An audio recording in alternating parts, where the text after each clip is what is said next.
దేవుని యొక్క పరిశుద్ధ నామమునకు స్తోత్రం. మనము ధ్యానించుతున్న కార్యమే ఈ వారము కూడా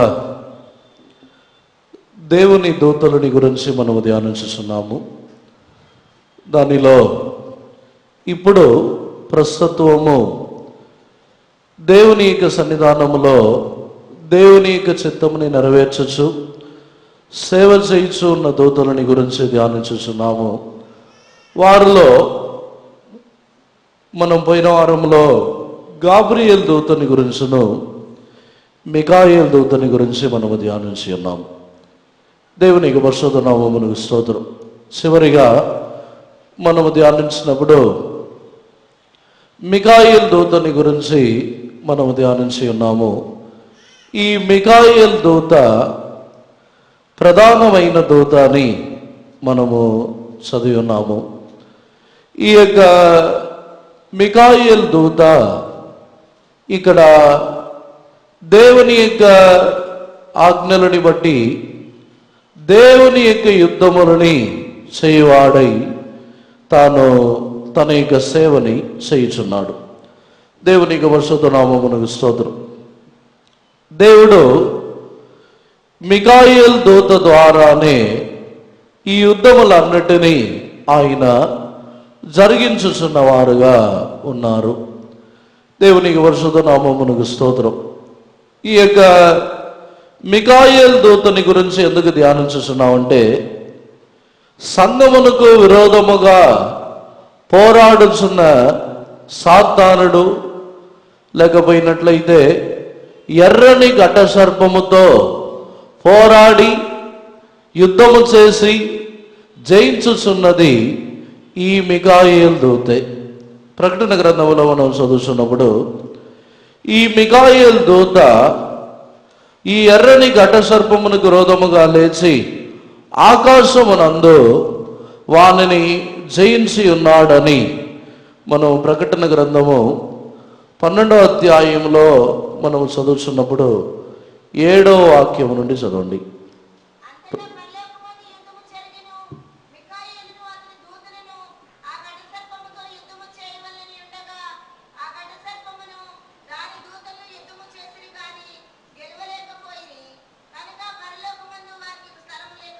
చాలు.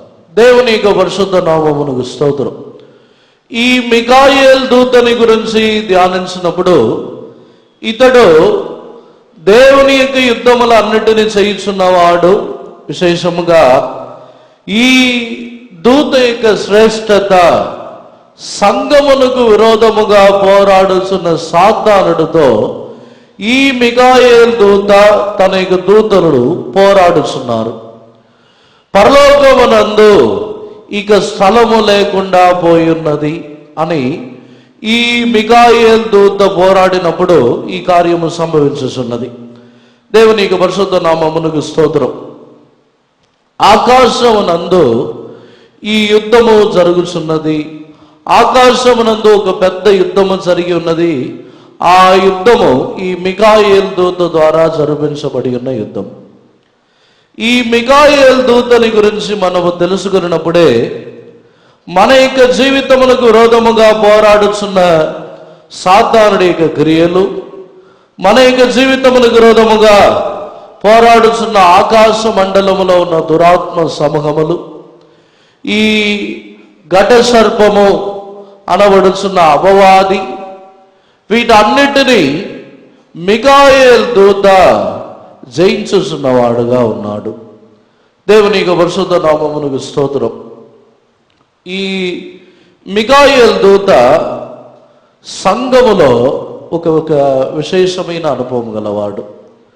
మన యొక్క ఆత్మీయ జీవితంలో మనం ప్రార్థించుచున్నప్పుడు ఆకాశ మండలములో ఉన్న దురాత్మ సమూహములతో పోరాడుట అని చెప్పినట్లయితే మనమే యుద్ధము చేయటము కాదు, మన విశ్వాసముతో ప్రార్థించుచున్నప్పుడు ఈ ఆకాశ మండలములో ఉన్న దురాత్మ సమూహములతో పోరాడుచున్నది ఈ మిఖాయేల్ దూత. దేవుని యొక్క పరిశుద్ధ నామమునకు స్తోత్రం.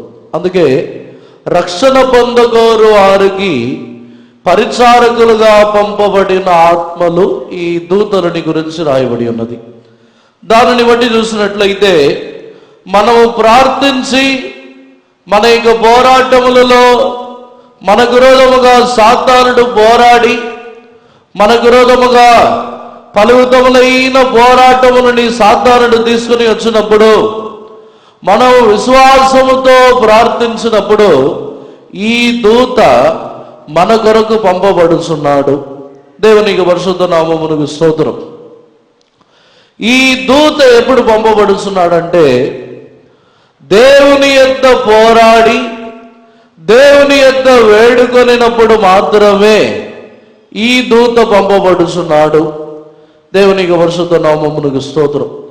యాకోబు రాత్రి అంతయు ఏశావుకు భయపడి తాను రాత్రి అంతయు దేవునితో పోరాడుచు ఉన్నప్పుడు ఒక దూత యాకోబు నిమిత్తము పంపబడి ఉన్నాడు. దేవునికి పరిశుద్ధ నామమునకు స్తోత్రం. ఆ దూతతో పోరాడి ఉన్నాడు. దూత యాకోబును విడిచి వెళ్ళిన తర్వాత అక్కడ యాకోబు యొక్క జీవితములో ఏసా యాకోబు విరోధముగా లేచి రావటముని మార్చి యాకోబుని సంధించి ప్రేమతో తిరిగి వెళ్ళి ఉన్నాడు. దేవునికి పరిశుద్ధ నామమునకు స్తోత్రం. ఈ మిఖాయేలు దూత యొక్క యుద్ధము మనుషుల యొక్క శత్రుత్వముని మార్చుచున్నది. దేవునికి పరిశుద్ధ నామమునకు స్తోత్రం. మనము ప్రార్థించుచున్నప్పుడు ఈ మిఖాయేలు దూత పంపబడి మన యొక్క జీవితమునకు విరోధముగా ఉన్న ఈ సాతానుడి యొక్క క్రియలు వీటన్నిటినీ తొలగించి ఆ సాతానుడితో పోరాడుచున్నాడు. దేవునికి పరిశుద్ధ నామమునకు స్తోత్రం.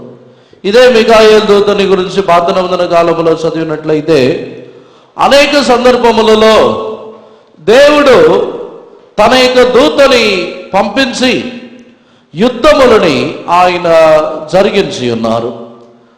యుద్ధములని జరిగించి వారికి జయమిచ్చుటకు యుద్ధములని ఈ దూత ద్వారానే దేవుడు జరిగించి ఉన్నారు.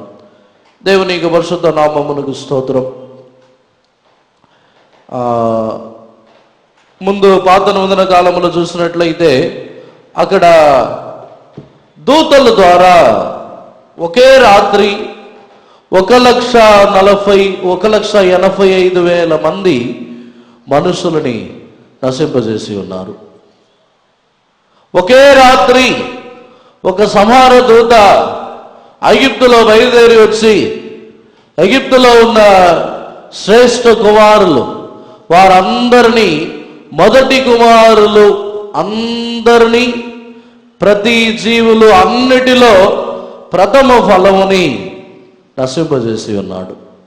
ఒకే రాత్రి ఒక దూత ఒకే రాత్రి 1,85,000 మందిని చంపగలిగిన వాడైతే మన యొక్క జీవితంలో దేవుడు మన పక్షమున ఉండగా మనల్ని మనుషులు ఏమీ చేయగలరు. దేవునికి పరిశుద్ధ నామమునకు స్తోత్రం.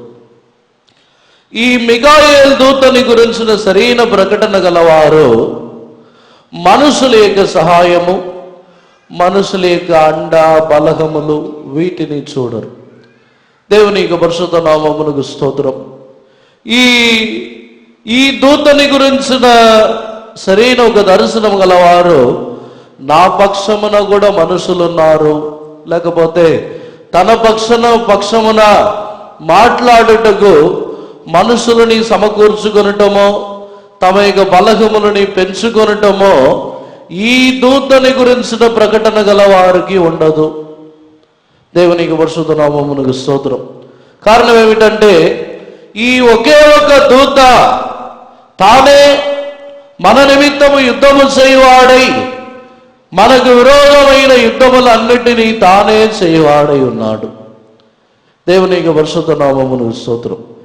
ఈ మిఖాయేలు దూత ఎప్పుడు యుద్ధము చేస్తున్నాడంటే మనమే వెళ్ళి యుద్ధము చేసినప్పుడు అక్కడ మిఖాయేలు దూత యొక్క సహాయము దొరకదు. మనం వెళ్ళి వాగ్వాదములు చేసి పోట్లాడి యుద్ధము చేసి మనమే మన యొక్క బలమంతటిని చూపించినట్లయితే మన యొక్క జ్ఞానం, మన యొక్క బలం, మన యొక్క మాటలు, మన యొక్క శక్తి అన్నిటినీ యుద్ధము చేయుటకు పోట్లాడుటకు చూపించినట్లయితే దేవుని యొక్క సహాయము దొరకదు. మన యొక్క జీవితములకు విరోధముగా పోరాడుతున్న వారిలో దేవుని యొక్క ఈ మిఖాయేలు దూత యొక్క క్రియ జరగదు. దేవుని యొక్క పరిశుద్ధ నామమునకు స్తోత్రం.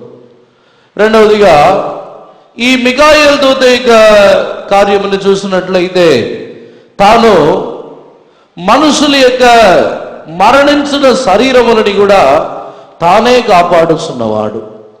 ఈ మిఖాయేలు దూతే దానికి కూడా బాధ్యత గలవాడై ఉన్నాడు.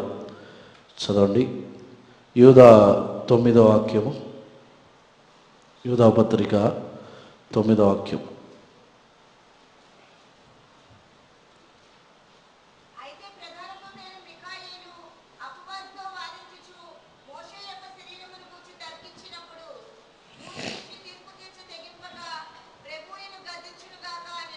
చాలు.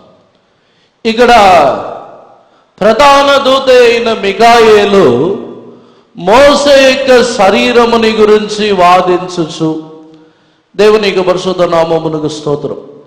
ఈ మిఖాయేలు దూతని దేవుడు మన నిమిత్తం ఎందుకు నియమించి ఉన్నారంటే, మన నిమిత్తము నియమించిన ఈ మిఖాయేలు దూత మన యొక్క శరీరముని గురించి, అనగా మన యొక్క శరీరముని కాపాడుచున్నవాడుగాను ఉన్నాడు. దేవునికి పరిశుద్ధ నామమునకు స్తోత్రం. ఈ మిఖాయేలు దూత మోషే యొక్క శరీరముని గురించి వాదించి ఉన్నాడు. మోషే యొక్క శరీరముని సాతానుడికి ఇవ్వలేదు. దేవునికి పరిశుద్ధ నామమునకు స్తోత్రం. నిజముగా దేవదూతలు ఎందుకొరకు సృష్టించబడి ఉన్నారని తెలుసుకున్నట్లయితే, మరణించిన తర్వాత కూడా నన్ను ఎవరు పాతి పెడతారు, చనిపోయిన తర్వాత నా ప్రక్కన ఎవరు ఉంటారు, చనిపోయిన తర్వాత నన్ను ఎవరు భూస్థాపన చేస్తారు, నా శరీరం యొక్క పరిస్థితి ఏమిటి, ఇటువంటి ఆలోచనలు ఈ మిఖాయేలు దూతని గురించిన విశ్వాసం గల వారికి ఉండదు. దేవునికి పరిశుద్ధ నామమునకు స్తోత్రం. కారణం ఏమిటంటే, ఈ మిఖాయేలు దూత మరణించినను మన యొక్క శరీరముని సాతానుడికి అప్పగించటం లేదు. మరణించినను మన యొక్క శరీరముని అపవిత్రపరచబడనివ్వటం లేదు.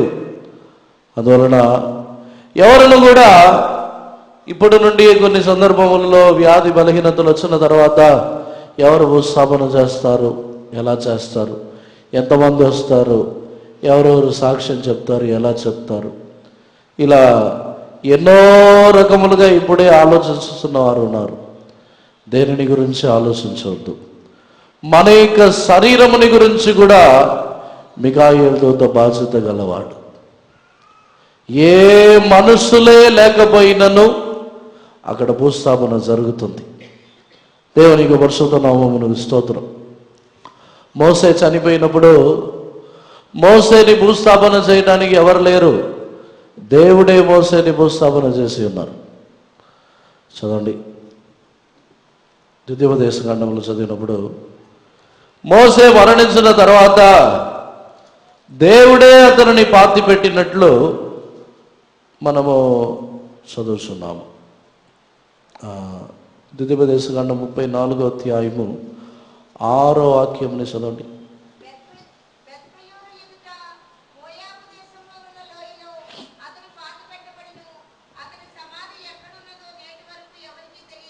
చాలు.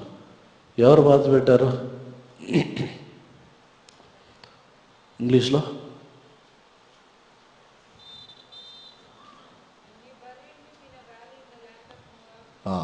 అండ్ హీ బరీడ్ హిమ్ అంటే దేవుడే పాతి పెట్టి ఉన్నారు.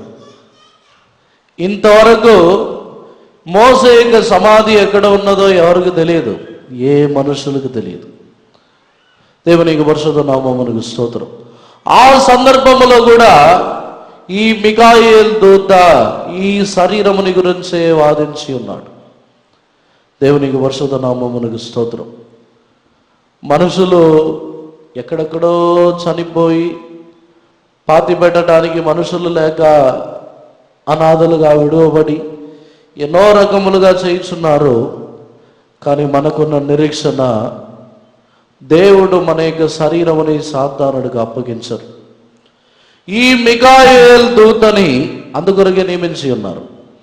దేవుడు ఈ దూతల యొక్క పరిచారముని మనకు పరిచారకులుగా నియమించి ఉన్నారంటే ఎందు నిమిత్తం అంటే, బ్రతికున్నప్పుడు మాత్రమే కాదు, చనిపోయినను మన యొక్క శరీరముని వదిలిపెట్టరు. దేవునికి పరిశుద్ధ నామమునకు స్తోత్రం.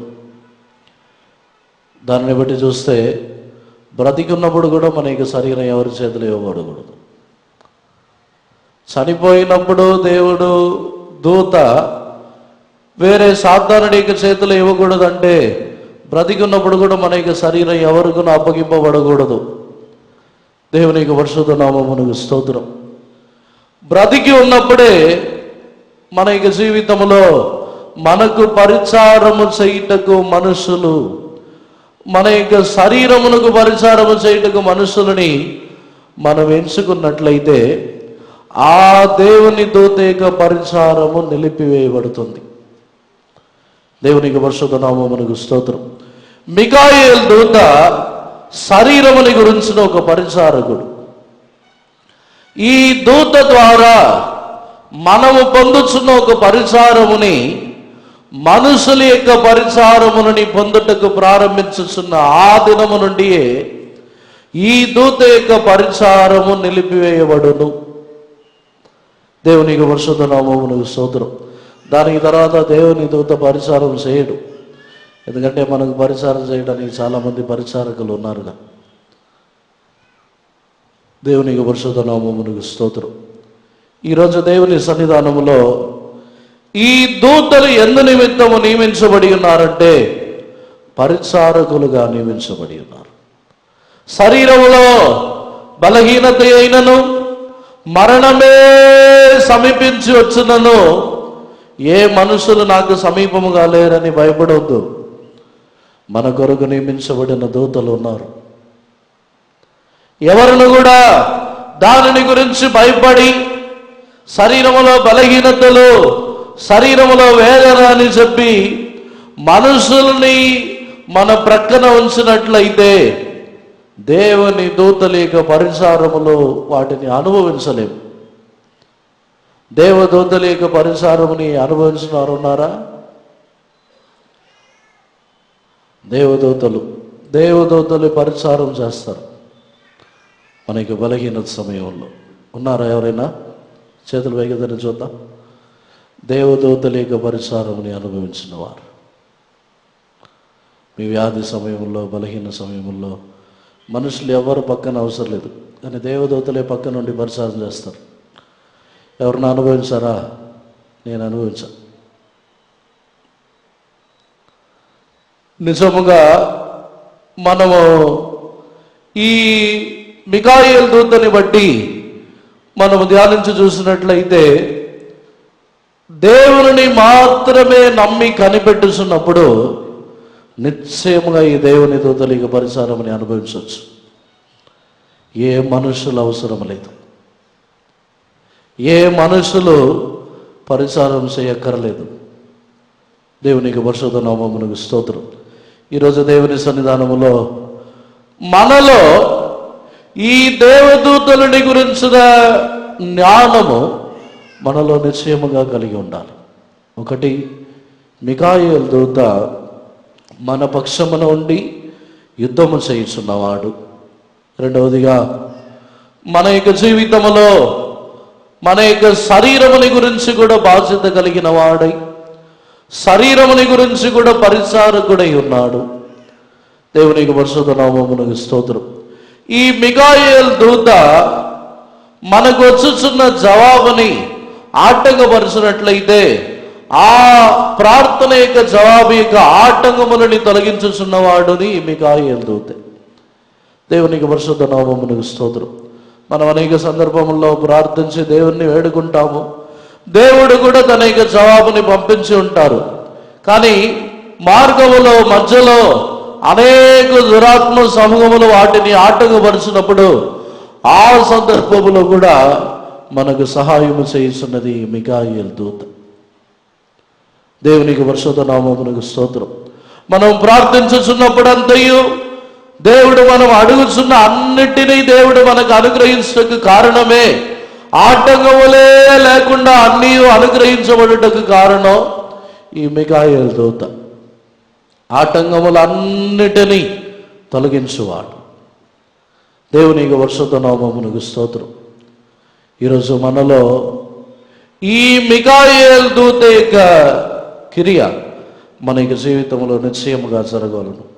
అందుకే ఈ మికాయేలు దూత యొక్క పరిచారముని ఎవరైతే అనుభవించుచున్నారో వారే ఈ మికాయేలు దూత యొక్క స్వరముని వినగలరు. దశలోనికలకు రాసిన పత్రికలు చదువుతున్నప్పుడు ఆర్భాటముతో ప్రధాన దూత శబ్దముతో చదవండి. మొదటి దశలోనికలకు రాసిన పత్రిక 4వ అధ్యాయము 16వ వాక్యం చదవండి.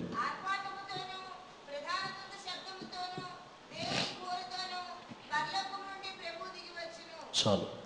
ఆర్భాటముతో ప్రధాన దూత యొక్క శబ్దముతో యేసు ప్రభు తన యొక్క రాకడలో ప్రత్యక్షమైనప్పుడు ఎవరితో వచ్చుచున్నారంటే ఈ ప్రధాన దూత మికాయేల్ దూతతో పాటు ప్రధాన దూత యొక్క శబ్దముతో వచ్చుచున్నారు. ఈ ప్రధాన దూత యొక్క శబ్దముని వినవలనంటే ఈ ప్రధాన దూత యొక్క పరిచారముని అనుభవించి ఉండాలి. భూమిలో జీవించుచున్న మనము మన కొరకు పరిచారకులుగా నియమించబడిన దూతలో ఒకడు మికాయేలు దూత. ప్రధానమైన వాడు, శ్రేష్టముగా సృష్టించబడిన వాడు, కానీ మన కొరకు పరిచారం చేయుచున్నవాడు.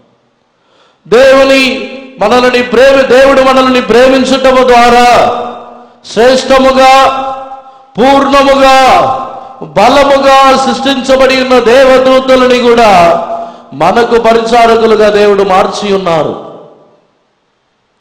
ఈ మికాయేలు దూత యేసు ప్రభు వచ్చినప్పుడు ఈ ప్రధాన దూత శబ్దముతోనే వస్తారు.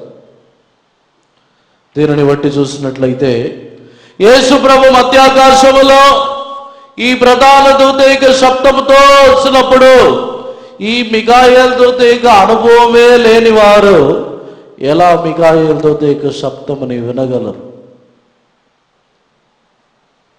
మనుషులు తమ యొక్క యేసు ప్రభు వచ్చినప్పుడు జరుగుతున్న సంభవము బలహీనమైన శరీరము బలముని పొంది లేచును.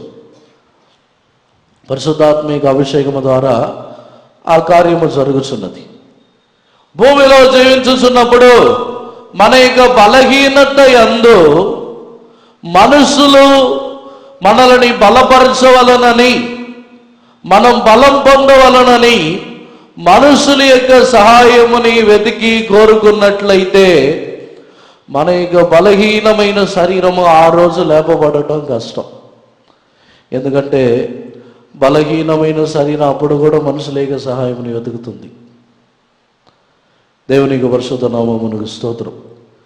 మన యొక్క మరణించిన తర్వాత బలహీనమైన శరీరముగానే విత్తబడుచున్నది, కానీ లేపబడుచున్నప్పుడు బలమైనదిగా లేపబడాలి. ఆ బలము మనుషుల ద్వారా వచ్చుతున్న బలము కాదు. ఆ బలము దేవుని ద్వారాను, పరిశుద్ధాత్మిక అభిషేకము ద్వారాను, దేవదూతల ద్వారాను వచ్చుతున్న బలము. యేసు ప్రభు తాను కూడా పునరుత్థానము చెందినప్పుడు పరిశుద్ధాత్మ ద్వారా పునరుత్థానము చెంది ఉన్నారు. కానీ ఆ రాళ్లని ఆ సమాధిలో నుండి తీసివేసినది దూతలు. చదవండి, లూకా సువార్తలు చదువుతున్నప్పుడు వారు ప్రత్యక్షమై అక్కడ 2 దూతలు వారు ఆ కార్యముని చేసి ఉన్నారని చదువుతున్నాం. చదవండి, 24వ అధ్యాయము 2వ వాక్యం. లూకా సువార్త 24వ అధ్యాయం 2వ వాక్యం.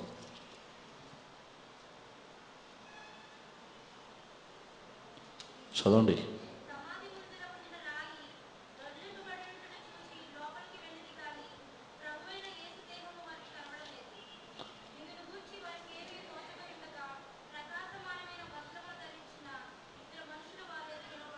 చాలు.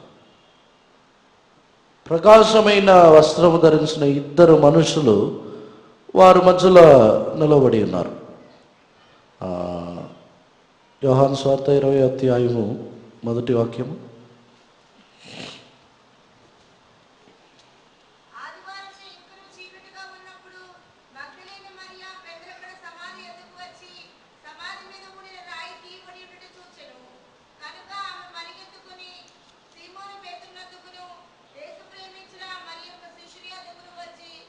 మత్తయి సువార్త 28వ అధ్యాయము 2వ వాక్యం.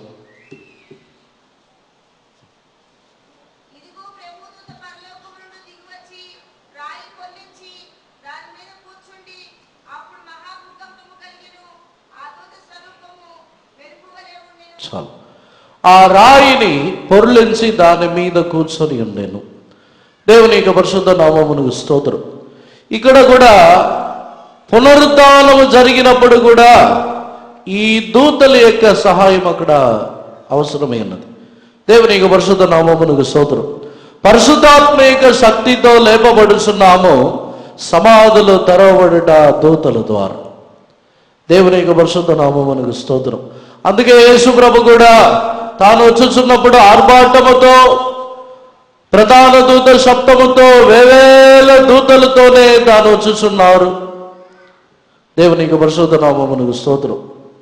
అందు నిమిత్తమే మనం యేసు ప్రభు యొక్క రాకడలో ఎత్తబడు నిమిత్తము మనము ఈ దేవదూతల యొక్క పరిచారములని అనుభవించవలను. యేసు ప్రభు ఈ దేవదూతల యొక్క పరిచారములని అనుభవించి ఉన్నారు. ఆయన అరణ్యములకు కొనిపోబడిన తర్వాత సాతానుడి చేత శోధింపబడి బలహీనమైనప్పుడు దేవుని దూతలు వచ్చి యేసు ప్రభుని బలపరిచి ఉన్నారు.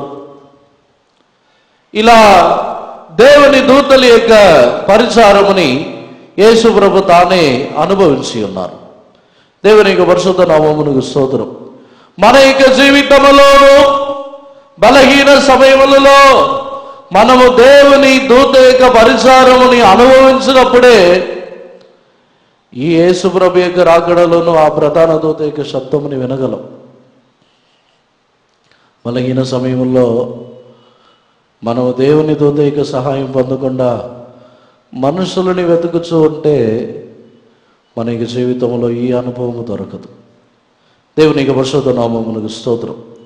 ఇంకనో ఈ మిఖాయేలు దూతని గురించి మనము ధ్యానించి చూసినట్లయితే తన పోలికగా సృష్టించబడిన వాడిని గద్దించుటకు తెగించటం లేదు. దేవుని యొక్క పరిశుద్ధ నామమునకు స్తోత్రం.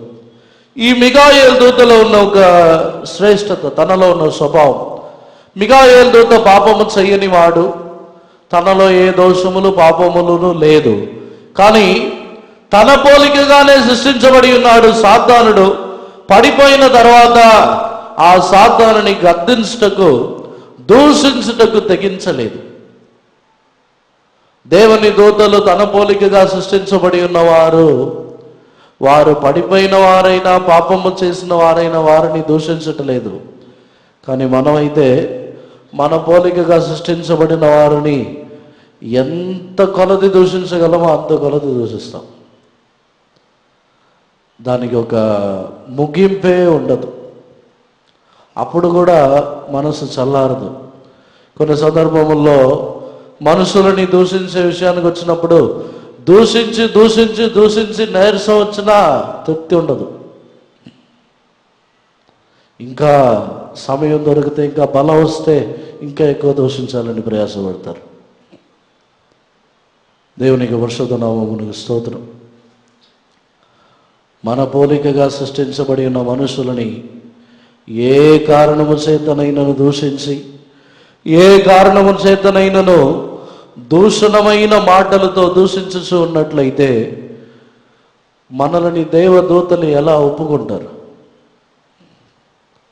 దేవదూతలని మనము న్యాయం తీర్చుతున్న వారము. మనల్ని ఇదే దూత, మిఖాయేలు దూత వచ్చి మన ముందు నిలబడినప్పుడు మనము దూషించిన కార్యములు అన్నీ అక్కడ వచ్చి ముందుగా నిలబడతాయి. అప్పుడు మిఖాయేలు దూత ముందు మనము నిలబడగలమా? మనము దూషించిన మాటలు అన్నీ గుర్తు తెచ్చుకుంటే నిలబడగలమా నిలబడలేమా అని అర్థమవుతుంది. మన యొక్క మాటలు, బూతులు దేవుని సన్నిధానంలోకి వచ్చినప్పుడు ఒక విధముగా ఉంటాము, బయటికి వెళ్ళిన తర్వాత మన యొక్క భాషలన్నీ మారిపోతాయి. దేవుని సన్నిధానంలో ఒకసారి మన యొక్క జీవితంని ధ్యానించి చూడండి. దేవుని దూతలు ఎంత విశేషముగా ఉన్నారు. దేవుని దూతలు ఎంతగా తమ యొక్క జీవితంలో దూషించుటకు కూడా వారు తెగించగా ప్రభువు నిన్ను గద్దించునుగాక అని చెప్పుచున్నారు. ఈరోజు మన యొక్క జీవితంలో మనం ఎంతగా దేవుని యొద్ద, జనుల యొద్ద ప్రవర్తించుచున్నాము. దేవదూతలని గురించి మనము ధ్యానించుచున్నాము. వీరు ఇప్పుడు ప్రస్తుతం ఉన్న ఈ యొక్క దూతలు ఇటువంటి స్వభావం కలిగిన వారైతే వారికంటే శ్రేష్టమైన స్థానముని పొందబోచున్న మనము ఎటువంటి ప్రవర్తన గలవారు? కొందరు ముఖాముఖిగా దూషిస్తారు, కొందరు చాటున కనబడకుండా ఉన్నప్పుడు దూషిస్తారు, కొందరు వచ్చి వేరే ఎవరినో దూషించడానికి ఇంకా ఎవరినో దూషిస్తారు. వేరే ఎవరినో దూషించడానికి పిల్లల్ని తిట్టేది వాళ్ళనే, కానీ పిల్లల్ని తిట్టేటట్టు చూపిస్తారు. ఇలా ఎన్నో రకములుగా మనుషుల్ని దూషించుచున్నాము. మనమైతే దేవుని దూతలు ఎదుట నిలబడినప్పుడు వీటికి కూడా మనము లెక్కప్పు చెప్పాలి. అందరిని కూడా కన్నులు మూసుకోగలుగుతాము. మన యొక్క జీవితముని ఒకసారి దేవుని సన్నిధానములో ధ్యానించి సమర్పించుకొనుదాము. దేవదూతలే ఇటువంటి స్వభావం గలవారై, దేవదూతలు ఇటువంటి పరిచారకులుగా మన కొరకు నియమించబడినప్పుడు మనము ఏ విధముగా ఉన్నాము? మనము ఏ పరిచారముని అనుభవించుచున్నాము? ఎవరి యొక్క సహాయముని వెతుకుచున్నాము? అందరిని కూడా దేవుని సన్నిధానములో సమర్పించుకొని ఈ రోజు నుండి మనుషుల యొక్క సహాయముని వెతకవద్దు. ఏ బలహీనతలోనో, ఎటువంటి పోరాటములలోనో ఒకవేళ మనుషులు మనకు విరోధముగా లేచి యుద్ధము చేయుటకు వచ్చినట్లయితే దేవుని చూసి మొరపెట్టండి, మిఖాయేలుతో వస్తాడు. మనకు విరోధముగా సాతానుడు లేచి క్రియ చేసినట్లయితే, సాతానుడు మనకు విరోధముగా పోరాడుచు ఉన్నట్లయితే దేవుని చూసి మొరపెట్టదము, మిఖాయేలుతో మన కొరకు యుద్ధము చేయుటకు వచ్చును. మన యొక్క జీవితంలో శరీరములో ఉన్న బలహీనతలు మరణించిన తర్వాతనైనను, మరణించకు మునుపైనను శరీరముని గురించి చింతించవద్దు. వాటిని బలపరుచుటకు దూతలు నియమించబడి ఉన్నారు.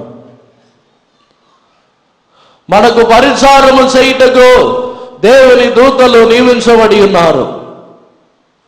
అందువలన ఎంత మాత్రము శరీరముని గురించి చింతించవద్దు. మన యొక్క జీవితంలో దేవుని దూతల ఎదుట నిలబడవలసిన వారమై ఉన్నాము కనుక మన యొక్క జీవితంలో ఎవరిని దూషించవద్దు. దూషించుటకు కారణములు ఉండవచ్చు, కారణముతో దూషించిన దేవుని దూత ఎదుట నిలబడలేము. దూషించడానికి కారణములు చెప్పిన దేవుని దూత ఎదుట నిలబడలేము. దేవుని దూత ఎదుట తీర్పు తీర్చబడవలసిన వారముగా ఉంటాము. మన జీవితంలో మనల్ని మనమే తగ్గించుకొనుదాం. ఎవరిని దూషించవద్దు. ఎవరు ఎటువంటి జీవితమును చేసినను దేవుడు వారిని గద్దించవలనే తప్ప దూషించుటకు మనకు ఏమాత్రం అర్హత లేదు. అందరిని కూడా మనకి జీవితంని సమర్పించుకున్నదము. మనము కూడా మార్చబడుటకు దేవుని సన్నిధానంలో సమర్పించుకున్నదము.